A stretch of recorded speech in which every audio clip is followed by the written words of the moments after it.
Добар ден, ви благодарам за учеството во нашата емисија. Добар ден, добро дојдовте во заводот.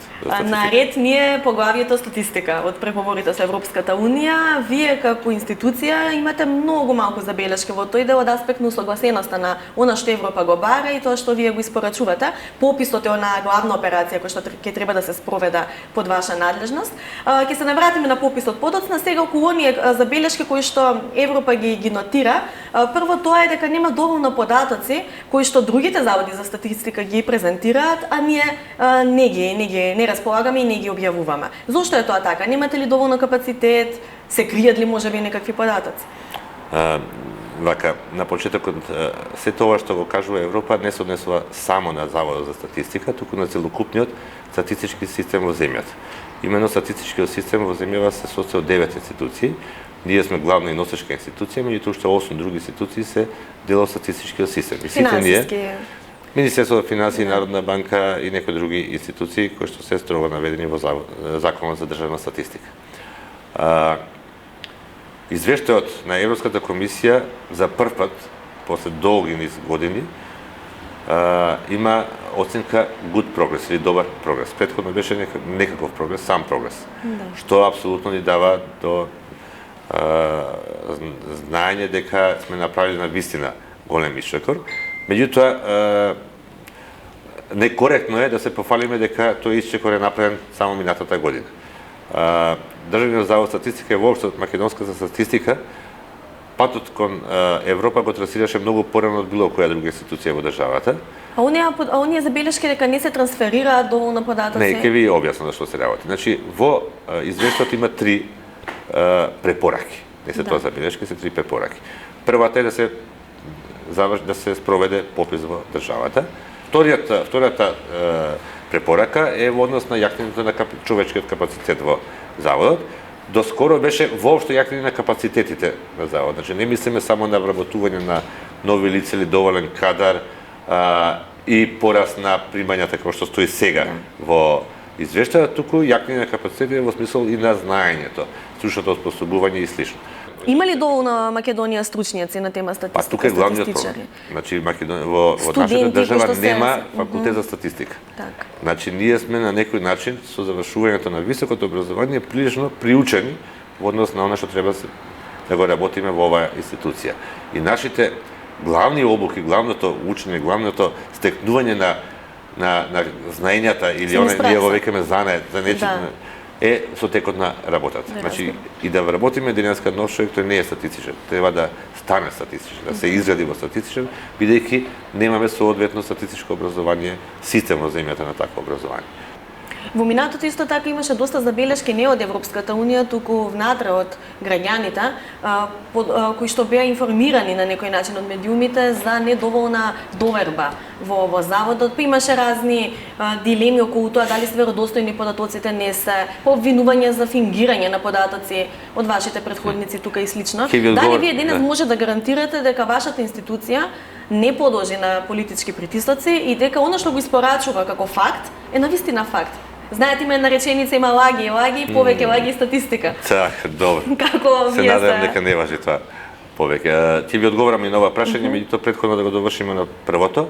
Третата препорака е развивањето на економските сметки, така наречени ЕСА 2010. Да, тоа што важи за цела Европска Ова е систем на сметки, новина е во самата Европска Унија и земјите членки беа приморени да се усогласуваат во однос на овие стандарди и не се целосно и тие усогласени и кај нас овој процес се одвива неколку години наназад и ова е нешто што го работиме заедно со Министерството за финансии и Народна банка. Во однос на ова прашање кое што го поставите, јас не можам да тврдам дека некој се осмелил да помисли да дава податок различен од она што ние го обезбедуваме по тој систем на статистички на следење на состојбите. Меѓутоа можеме една друга работа да кажам. Квалитетот на податокот кој што ние го произведуваме првенствено зависи од квалитетот на инпутот. Значи на податокот кој што го прибираме за да произведеме статистички податок. Колку е тој инпут поквалитетен, толку е и податокот поквалитетен. Често пати се случувало да не внимаваме многу на инпутот. Најголемиот дел од податоци се собираат по пат на анкетни истражувања, дали се работи за лица или за деловни субјекти, сеедно, каде што тие даваат податоци. Наше е да најдеме сите можни начини да ги провериме овие податоци дали се квалитетни или не се. И да реагираме соодветно. Од вашите податоци се креираат понатаму политики и листите се користат во политички презентации пред граѓаните. Она што го тврдам, колку вие сте имале политички влијанија во собирањето на податоците, ако не во обработката? Не, она што јас можам да го тврдам, барем последните 2 години, дека апсолутно не сме имале никакво влијание од никаде. Значи не говорам само дали станува збор од структурите на власта, туку буквално од никаде за исполнување на некакви желби. Интереси. Да, желби. Да го крстиме така. Такво нешто немало и тоа многу ме радува што немало и да немало да биде задоволено, меѓутоа го немало. Да не грешиме душа да кажуваме дека некој се цирал. Дали некој на претходните раководства им барал таков проблем, не можеме да тврдам. Меѓутоа, она што сум сигурен е дека нема никој од работените се дрзне да помисли да дава погрешен податок. Меѓутоа, можам да кажам дека во одредени периоди во минатото помалку се водила сметка на квалитетот на инпут. Сега го ставивме, значи овие последните 2 години максимално нашето внимание го свртевме во овој дел, бидејќи знаете што лесно е да кажете вие јас ги исполнив стандардите, произведам податок по таа и таа методологија, користејќи такви технолошки решенија и слично. А кои се информациите кои што се собрани да ги и најдобриот готвач ако нема добри намирници нема да направи вкусно јадење. Добро е да се слушне ваква една гаранција, особено за политичките притисоци во услови кога во моментов се спроведува клучната операција, тоа е пописот. Кажете ни сега повеќе околу тоа, на терен веќе се работи пробниот попис. Како сте вие задоволен досега и што всушност во моментов се случува во општините? Прво вака да видиме кај не состојбата со самиот попис. За да се спроведе пописот треба да се донесе закон за попис. Законот е во собраниска процедура. За жал застана таму нешто, имавме некоја реакција од опозицијската партија во телевизија, меѓутоа немаме директна комуникација за да се разбереме во што се состои забелешката. Она што е давано. Он има некои забелешки за забелешката. Она што ние го гарантираме е дека апсолутно се задоволени сите стандарди кои се врзани со пописот. Меѓутоа до вас не адресирале никакво конкретно барање. Не може да адресира до некој друг бидејќи ние го правиме пописот овој пат. Јасно. Значи со овој закон целокупната операција попис е дадена на статистика да ја спроведе. На тие што треба да ја комплетно, на стругата. Во претходна за они попис кој што пропадна во 2011 година, меѓутоа и во 2002 година кога се спроведе пописот, за жал законот беше таков да носител на оваа активност беше така наречена државна пописна комисија, тело кое што во 2002 беше формирано од страна на парламентот, во 2011 од страна на владата и кое што во својата суштина беше политичко тело. Така. Чим го формира влада или собрание, тоа веќе е со доза на политика. Кога ќе ги видите членовите кои што беа на тие тела, ќе видите дека тоа беше апсолутно политичко тело. И една политичка институција спроведуваше попис. Нешто што е апсолутно стручна работа. А заводот беше како помошно тело, значи во соработка со заводот го спроведува. Да, сега се извртена улогите и тука е. Ја затворивме таа врата, која што беше отворена за жал со овие два пописа. Па не е иронично да бидете сега подстомнеш за некакви партиски влијанија кога толку знаете што тоа се дневна политика. Јас не сакам да навлегувам политика и немам намера да коментирам било какви политички одлуки, решенија, коментари и слично. Јас можам да говорам околу стручноста, околу она што е професионалното. Тврдам најодговорно дека целокупната методологија по која ќе се спроведе пописот е комплетно согласена со светските стандарди. Не говорам европските, нема европски стандарди. Има стандарди кои што ги пропишува Европската унија. Тоа се овие препораки, не европска, не се извинувам, Обединетите нации, Економската комисија за Европа. Тоа се препораките за пописите околу 2020 година и тука се дадени сите стандарди. Евростат ги прифаќа овие стандарди. Бидејќи Евростат не прави попис, прават земјите членки пописи. Евростат учествува во носењето на овие, учествува секоја земја членка и ние учествувавме во носењето на овие препораки и од кога се донесени тие се нешто што стандарди што важат за сите земји во светот. Се разбира за различни региони има различни стандарди, зависи од тоа колку е развиен статистичкиот систем во одредени делови.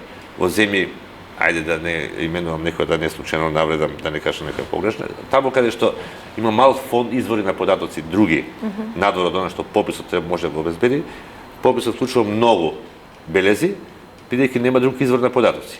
земји кои имаат развиена статистика, кои произведуваат на дневна или на месечна основа различни типови на податоци, не мора се да вклучат во попис, бидејќи го имаат од друго место тој податок. И сега на терен каква е ситуацијата додека се чека ваму политичкото решение околу законот за попис? Вака, ние сега во моментот спроведуваме пилот попис. Целта на овој пилот попис е да не да произведе податоци. Значи, ние нема да произведеме податоци сега, нема да објавиме ништо од тоа што ќе собереме, туку целта е да провери организацијата на пописот. Значи, она симулираме организација која што би била за време на главниот попис, да провери техничките решенија кои што ќе ги користиме, дали функционираат. Имаме големи новини за разлика од последниот попис. Значи, сега овој попис ќе биде со нов метод, така наречен комбиниран метод, кој што подразбира и она традиционално попишување на терен, меѓутоа истовремено користење на податоци од регистри. Електронски мислите? Од електронски бази на податоци. Доброто е што веднаш на лице место попишуваш има контакт со двата типа на податоци. Значи, она што го има регистри и она што го дава и некоја недоследност евентуално може да се... Втората разлика е што нема да користиме повеќе хартиени прашалници, туку одиме со електронски прашалници, со користење на IT технологија, што го овозможува ова комуницирање со базите на податоци. Значи, со внесувањето на матични добри, автоматски се публикува се што има за тоа лице од базата во прашалникот и не одговара лицето да тие прашања, нема потреба бидејќи тие се леќе документирани податоци. Што гарантирано точно бидејќи се врз основа на документи направени. И овој попис ќе го спроведат лица од локалното население. Значи, ќе бидеме попишувачи од локалното население. Си го знаат регионот. Си го знаат. Теренот ги познаваат. Луѓето ги познаваат. Нив поголема доверба има да дадат податоци, сепак даваат лични податоци. Нема случување јавна администрација како, мислам, тоа остави страшно лоша слика во претходниот попис. Многу голем антагонизам меѓу попишувачите, фактички се како да се чуваат еден како се пази едниот што работи другиот. Има многу дилеми околу тоа што ќе биде со оние луѓе кои што се иселени долг период, а имаат матични броеви тука. Дали ќе бидат опфатени, дали ние некако ќе може да имаме систем кој што ќе направи на диференцијација кои луѓе се од попишаните, се оние кои што имаат постојано живеалиште во нашата земја, кои се диаспора на некаков начин. Така. Препораките дефинираат точно категоријата резидентно население. Она главната категорија на население која што ја формира она најбитната категорија со пописот. И таму влегуваат државјаните на земјата кои се присутни во земјата во моментот на попис, државјани на земјата кои се отсутни од земјата, но не подолго од година дена во моментот на попис, и странци присутни во државата кои се присутни повеќе од година дена во моментот на попис. Тоа е таа една кратка дефиниција на категоријата резидентно или вкупно население. Покрај ова, препораките даваат можност да и од други категории кои се од интерес на земјата бидат попишани. Меѓутоа, не да се меша со оваа категорија која што ја опишавме пред малку. Значи, апсолутно постои разлика и ќе има видлива разлика помеѓу... Бидејќи сме миграционо подрашје, а за жал немаме административна евиденција на иселувањето од државата, а тие се најголемата болка, ми се чини демографска, така наречена бела чума. Има два типа на бели чуми, едната е иселувањето, друга е намалувањето на наталитетот. Меѓутоа, дефинитивно јаката компонента која што влијае врз демографската состојба во земјата, и сакаме да прибереме информации за овие луѓе. Да видиме колкав е бројот, колку време се надвор, колку време се надвор, кога се случувале тие текови миграциони, од кои делови од земјата се иселувале луѓето и во кои правци, оделе во кои држави се иселени. Значи ќе имаме оваа слика. Да, меѓутоа како посебна категорија. И таа нема апсолутно да влие на оваа другата. Нам ни требаат информации за овие лица. Сакаме, сите велиме дека ни е најголемата болка иселувањето државата. А ако не знаеме колку се иселуваат и каде и зошто на крајот на вистина, добро, ние нема да дадеме одговор зошто, ама науката врз основа на нашите податоци треба да го даде тој одговор. Да. Да креираме политики да го намалиме барем тој степен на емиграција или дај Боже да створиме услови луѓето да почнат да се враќаат назад. Значи на крај на оваа операција ние точно ќе знаеме колку луѓе се во ова резидентно население кој што вие го... Се ќе знаеме, значи ќе знаеме колку е точно присутно население. И таква категорија може да се извади. Колку тие што се резидентно да се отсутни во странство до година дена. Колку се странци што се присутни во оваа категорија. И испуште ве кажам, исто така ќе собереме податоци за странците присутни во земјата и пократко од година дена, ама и тие нема да бидат дел од таа категорија на резидентно население. Еден битен момент кој што јавноста тешко го разбира е дека ние ќе попишуваме согласно вообичаената адреса. Што значи тоа? Ако имате вие лична карта со адреса на некое друго место, а де факто живеете на друго, ние ќе го пишеме таму кај што стварно живеете. А не кај што вие адресата во лична карта, бидејќи тој дел не ни интересира. Нас не интересира кај се навистина, за да може пред се локалната самоуправа да организира активности, односно створи услови за живот на таа популација што навистина живее таму. Нив не ги интересира по лична карта кај живеете, вие сте таму, вас мора да ви обезбеди услови, инфраструктура. Вака кога го објаснувате, излегува дека најмалку всушност значењето на пописот ќе биде од она што најголема фама се крива, тоа е колку само луѓе живеат, па што се по националност и слично, дека всушност податоците требаат за многу посуштински нешта. Па не знам колку ги следите нашите јавувања во јавност, меѓутоа пред повеќе од година и пол, значи некаде септември 2017 година ние излеговме со една идеја толку беше да ги овие на нож дочекана ама за жал. изјава. Ама токму од овие причини. Да сватат колку нас во суштина другите податоци се битни. Не се нужни. Јас не велам дека ова не е податок кој што треба да го знае.